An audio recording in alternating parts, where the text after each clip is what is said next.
நாம் தான் தேர்ந்தெடுக்க வேண்டும் நம்மை ஆளக்கூடிய பெருமகனை. எவ்வளவு துணிச்சல், எவ்வளவு தைரியம், எவ்வளவு அசால்ட்டா, எவ்வளவு கேவலமா நம்மளை கையாளுது இந்த அரசு. ஏன் 5 ஆண்டு தேர்தலுக்கு முன்னாடி 1 மாசம் போதும், 1 வாரம் போதும் உங்களோட வாக்கம் அறுவடை செய்யறதுக்கு. 1 வாரம் போதும், 7 நாள் போதும் உங்கள் ஒட்டுமொத்த வாக்கையும் அறுவடை செய்து திராவிடம் கொண்டு போய் வீட்டில் சேர்க்கறதுக்கு. அந்த தேர்தல் நேரத்தில் ஒரு 500 ரூபா 1000 ரூபா காசை கொடுத்து சாதி பெற சொல்லியோ மதம் பெற சொல்லியோ நம்ம ஆளு உன் ஆளு அவன் ஆளு இவாள்னு காசுக்கு வாக்கை விற்று அந்த வாக்கை வாங்கிட்டு அதிகாரத்துக்கு போகிறோம். எப்படி உனக்கு நல்லது செய்வான்? எப்படி செய்வான்? ஒரு முதலமைச்சர் சரியா 5 வருஷம் நாற்காலில் உட்கார்ந்து இறங்கினா 1 லட்சம் கோடி ரூபா, 30லேருந்து 36 மினிஸ்டர் உட்கார்றான்.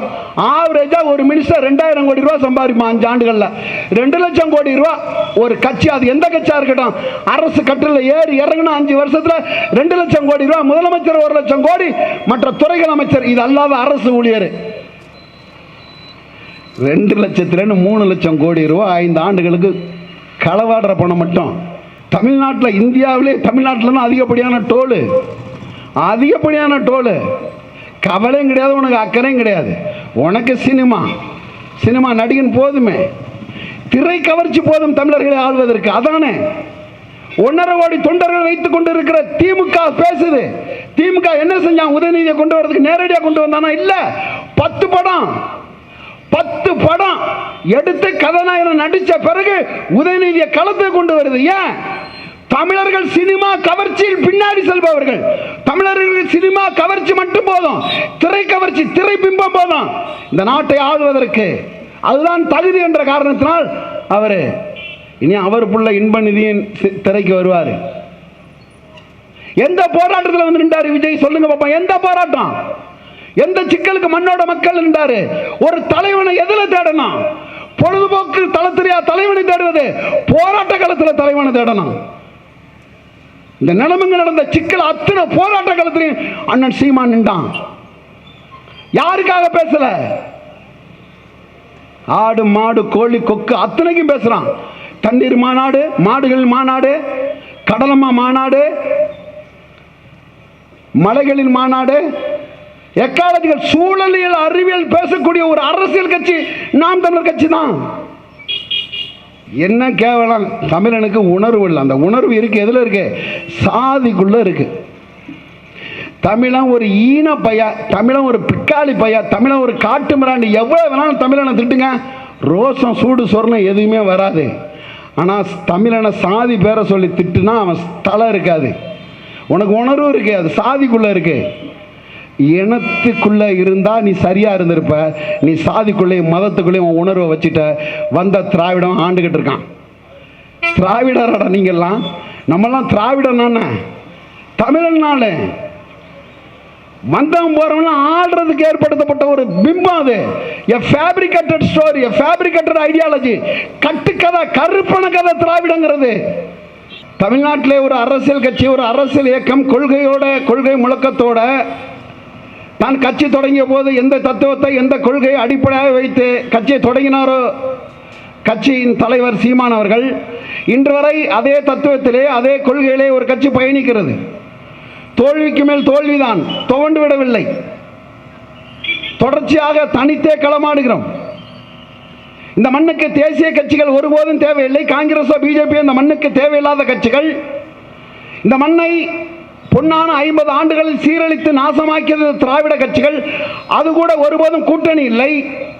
தனித்துதான் நாங்கள் களமாடுவோம் என்று இந்த நொடி வரை நாங்கள் தனித்துதான் நிற்கிறோம்.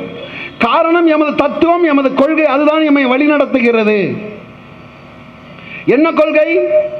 தற்சார்பு பொருளாதாரம், தரமான சமமான கல்வி, தரமான சாலை, சுத்திகரிக்கப்பட்ட சுகாதாரமான குடிநீர், உலக தரத்துக்கு மருத்துவம். இதுதான் ஒரு மனிதனின் அடிப்படை. அது அரசு தரணும். அதற்காக தான் நம்ம அரசுக்கு வரி கட்டுறோம். அதற்காக தான் அந்த அரசை நடத்தக்கூடியவர்களுக்கு வாக்களித்து அதிகாரத்தை கொடுக்கிறோம். மாறாக என்ன நடக்கின்றது? நம்முடைய வாக்கை பறித்து ஆட்சி அதிகாரத்தில் அமர்ந்து அவர்கள் செய்வது என்ன?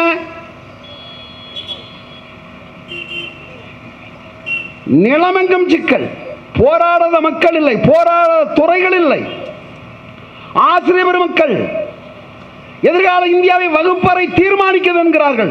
அந்த எதிர்கால இந்தியாவை தீர்மானிக்கக்கூடிய வகுப்பறையில் பயிற்சி கொடுக்கக்கூடிய, பாடம் நடத்தக்கூடிய ஆசிரியர்கள் தெருவில் இறங்கி போராடுகிறான். மக்கள் நல்வாழ்வுத்துறையில் இருக்கக்கூடிய செவிலியர்கள் போராடுகிறார்கள், மாணவர்கள் போராடுகிறார்கள். தினம் தினம் தினம் தினம் மீனவன் படுகொலை செய்யப்படுகிறான், பிடிபடுகிறான், படகை அப்புகிறான், சிங்களவன் வலை அப்புகிறான், பறிக்கிறான், கைது செய்கிறான். மீனவன் போராடுறான், நெசவாளர்கள் போராடுறான், விவசாயி போராடுறான். யார் இங்க போராடல? போக்குவரத்து தொழிலாளர்கள் போராடுறான், தூய்மை பணியாளர்கள் போராடுறாங்க. யார் இங்க போராடல? அவரவர் போராட்டத்தை நீங்கள் தனியாக பார்க்கிறீங்க. மீனவனுக்கு சிக்கல், மீனவன் போராடுவான், அது ஊருக்கான வேடிக்கை. மானாம் போறான், அவனுக்கான வேடிக்கை. நெசவாளி அவனுக்கான. ஊரில் நடக்கிற எல்லா துயரத்தையும் நீங்க வேடிக்கை பார்க்கிறீங்க.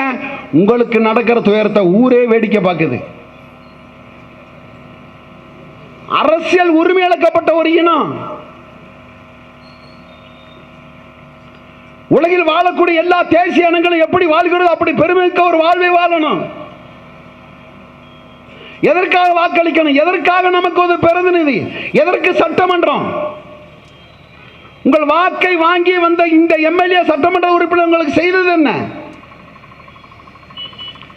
3 இன்ச்சுக்கு ஒரு இன்ச்சு ஆத்து மண் உருவாகிறதுக்கு ஏறக்குறைய 300 ஆண்டுகள் எடுக்குதுங்கிறது அறிவியல். நல்லா கேட்டுக்கிறீங்க. 1 இன்ச்சு ஆத்து மண், ஒரு இன்ச்சு ஆற்று மணல் உருவாகிறதுக்கு 300 ஆண்டுகள் எடுக்குங்கிறது அறிவியல்.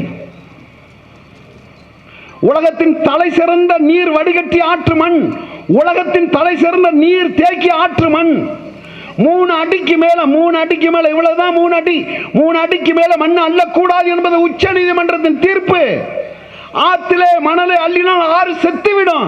6 செத்த 6 சுத்தி விட அத்தனை வளங்களும் சாகும். ஆத்து மண் அள்ளுறானே, யார் அல்றா? நீ வாக்களித்த சட்டமன்ற உறுப்பினர், நீ வாக்களித்த பாராளுமன்ற உறுப்பினர், நீ வாக்களித்து சட்டமன்றத்துக்கு போய் அமைச்சராக இருந்த அமைச்சர் பெருமக்கள், அவன் அல்றான். அதை பத்தி உங்களுக்கு என்ன அக்கறை? யார் இது குறித்து கவலைப்படுவா? நம்மாழ்வார்க்கு நினைவேந்தல் கூட்டம் நடத்தக்கூடிய பெருமக்களாக நான் தமிழர் கட்சி தான் அது குறித்து கவலைப்படும். எண்ணற்ற சிக்கல். இந்த நொடி வரைக்கும் அதுக்கு தீர்வு இல்லை. தமிழ்நாட்டின் 36 ஆறுகளில் 32 ஆறு செத்து போயிருச்சு. சாக்கடை கழிவுநீர் ஓடக்கூடிய ஆறாக மாறி இருக்கிறது.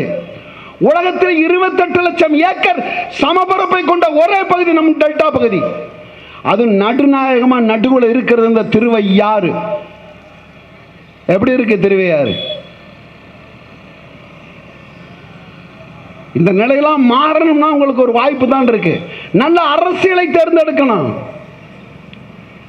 யார் இங்க அரசியல்? மாணவன் அரசியல் பேசக்கூடாது, காவல்துறை அரசியல் பேசக்கூடாது, அரசு ஊழியர் அரசியல் பேசக்கூடாது, கடைகள்ல, ஹோட்டல்கள்லயோ, பள்ளிக்கூடத்திலேயோ, கோயில்கள்லயோ, தேவால் எங்கும் அரசியல் பேசக்கூடாது. யாரும் பேசக்கூடாது. பிறகு யார் பேசுவார்? நல்லவர்கள். நீங்கள் அரசியல் பேசாவிட்டால் நல்லவர்கள் பேசுவார்கள். அள்ளிகள் ஆட்சி கட்டில் அமராவிட்டால் கள்ளிகள் வந்து ஆட்சி கட்டில் அமரும். நல்லவர்கள் நீங்கள் வராவிட்டால் திருடர்கள் தான் வருவார்கள். அதுவும் திருட்டு திராவிட திருடர்கள் வருவார்கள். தமிழ்நாடு மட்டும் தனிநாடாக இருந்திருந்தால் உலகத்தின் மிகப்பெரிய வல்லரசாக இருக்கும். யார் சொல்கிறார்? வங்க மண்ணிலே நோபல் பரிசு பெற்ற, பொருளாதாரத்துக்கு நோபல் பரிசு பெற்ற அமர்த்தியா சென் என்ற நோபலிஸ்ட் சொல்றான். உலகின் ஆக சிறந்த கனிமங்களும் தனிமங்களும் கொண்ட ஒரு நிலம் இது. உன் நிலத்தின் வளம் அரசுக்கு, அரசு மக்களுக்கானது. இந்த வளத்தை எல்லாம் யாருக்கு கொடுக்கிறான்? எல்லா உரிமையும் இழந்து விட்ட ஒரு இனம், ஒரு சமூகம். கரூரில் ஒரு இன்ஜினியரிங் காலேஜ் அசிஸ்டன்ட் ப்ரொஃபஸர் போய் ஒருத்தவங்க செத்து இருக்கிறாங்க. மாணவர்களுக்கு பாடம் நடக்கக்கூடிய ஒரு டீச்சர் போய் கரூர் கூட்ட நெரிசலில் இந்த அணில் குஞ்சை பார்க்கறதுக்கு போய் செத்து இருக்கு. விளங்குறதுக்கு அவன்கிட்ட படிக்கிற பிள்ளைகள்லாம். அரசியல் ஒரு வாழ்வியல். அதை ஒரு அரசியல் சாக்கடை, அது ஒரு நாத்தம் தான். அதை நாங்கள் இறங்கி சுத்தம் பண்ணுறோம், எங்களோட வாங்கன்னு தான் உங்களை நாங்கள் கூப்பிடுறோம். வணிகர்களுக்கு சிக்கல், சொத்து வரி ஏறிடுச்சு. மின்சார கட்டணம் ஏறிடுச்சு. எதுக்கு மரியத்தில் உணவுப் பொருள் விலை ஏறிடுச்சு. தொடர்ச்சியாக அந்த மண்ணில் என் தம்பி செந்தில்நாதன் நிற்கிறான். ஒரு அணு விஞ்ஞானி, குவாண்டம் கெமிஸ்ட்ரியில் ஒரு விஞ்ஞானி அவன். நீங்க அவனை விட்டு யாரை தேர்ந்தெடுக்கிறீங்க? டாஸ்மார்க் பார் வச்சு சம்பாதிக்கிறவன், ஆத்து மண் அள்ளி திங்கிறவன், மலைகளை வெட்டி குவாரியா மாத்துறவன், அவனுக்கு நீங்க தொடர்ச்சியா வாக்களிக்கிறீங்க. உங்களை பத்தி எப்படி கவலைப்படுவான்? திருவையார் கவர்மெண்ட் ஹாஸ்பிட்டல் போய் பாருங்க, அரசு மருத்துவமனை என்ன லட்சணத்தில் இருக்குன்னு பாரு. நீங்க டாக்ஸ் கட்டுறீங்க, வரி கட்டுறீங்க, தரமான மருத்துவத்தை தரணும்.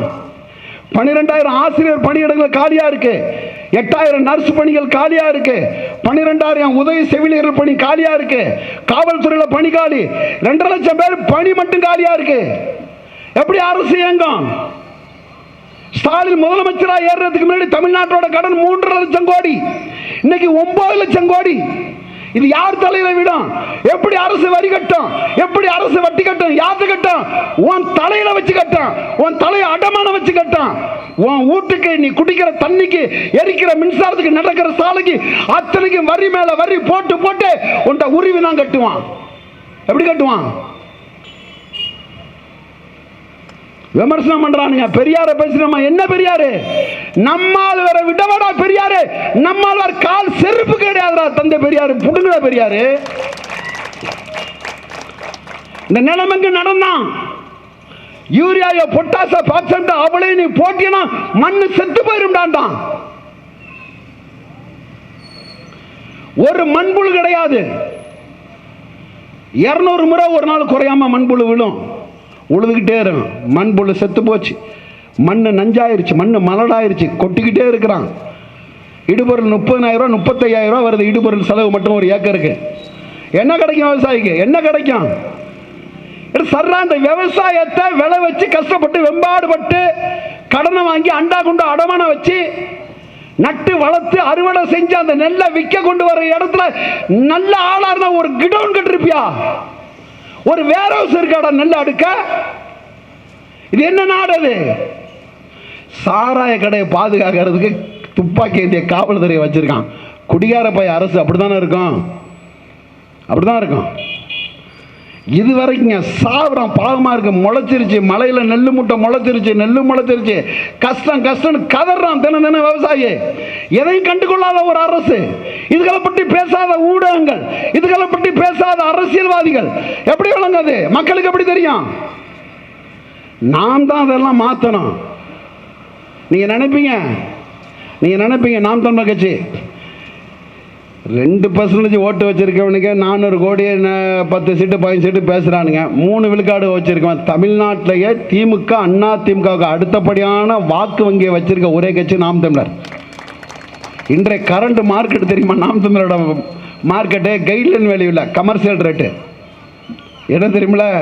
1000 கோடி ரூபா 50 சீட்டு இன்னைய மார்க்கெட்டு நாம் தமிழருக்கு. கோயிலுக்கு வெளியில் உடைக்கிற சில்லு தேங்காய் பொறுக்கிறதுக்கு நாங்கள் வரல, மொத்த தேங்காய் எங்களுக்கு வேணும்.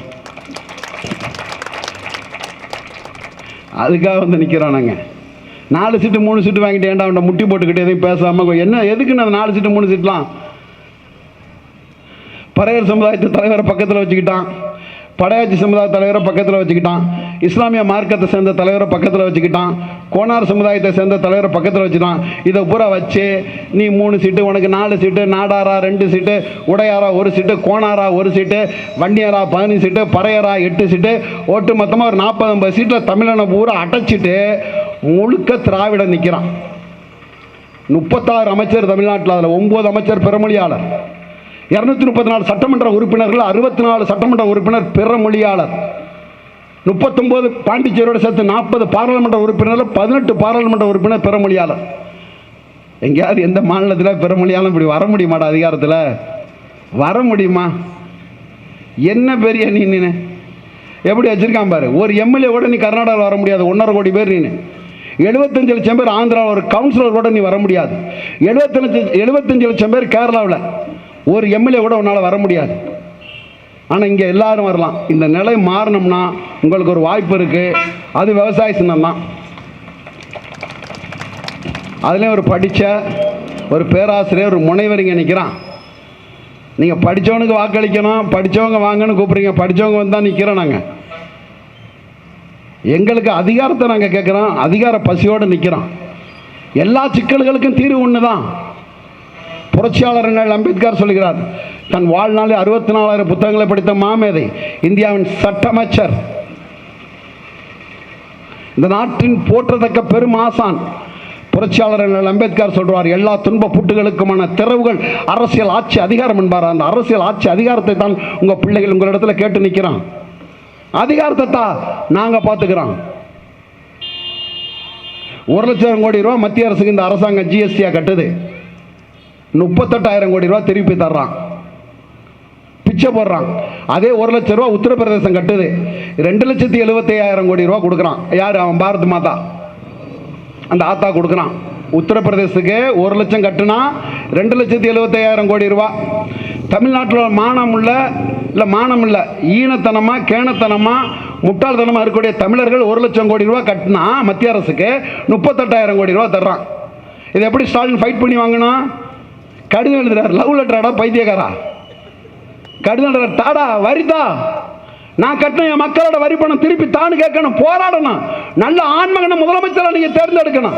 சமரசம் இல்லாம சண்டை செய்யறவனை தேர்ந்தெடுக்கணும். ஆரியத்தையும் திராவிடத்தையும் சரிகிசமா ஒரே திராசை வச்சு அடிக்கிற சீமானை விட்டு அவங்களுக்கு வேற வாய்ப்பு இல்லை. அதனால அதிகார பசியோட நிற்கிற இந்த பிள்ளைகளுக்கு ஒரே ஒரு வாக்கு செலுத்துங்க. விவசாய சின்னத்தில் அத்தனை நாங்கள் தலைகீழாக மாற்றி காமிக்கிறோம். உண்மையை நேர்மையுமா நிற்கிறோம், அதிகார பசியோட நிற்கிறோம். தோத்தால் எந்த கவலையும் இல்லை. ஆனால் கடைசி தமிழ் உயிரோடு இருக்க வரைக்கும் நாம் தமிழர் என்ற கட்சி இந்த மண்ணில் உங்களுக்காக, மண்ணுக்காக, மக்களுக்காக போராடி கொண்டே இருக்கும் என்று கூறி விடைபெறுகிறேன். நன்றி, வணக்கம். நாம் தமிழர், தமிழ் தாய் வாழ்க, தலைவர் பிரபாகரன் வாழ்க.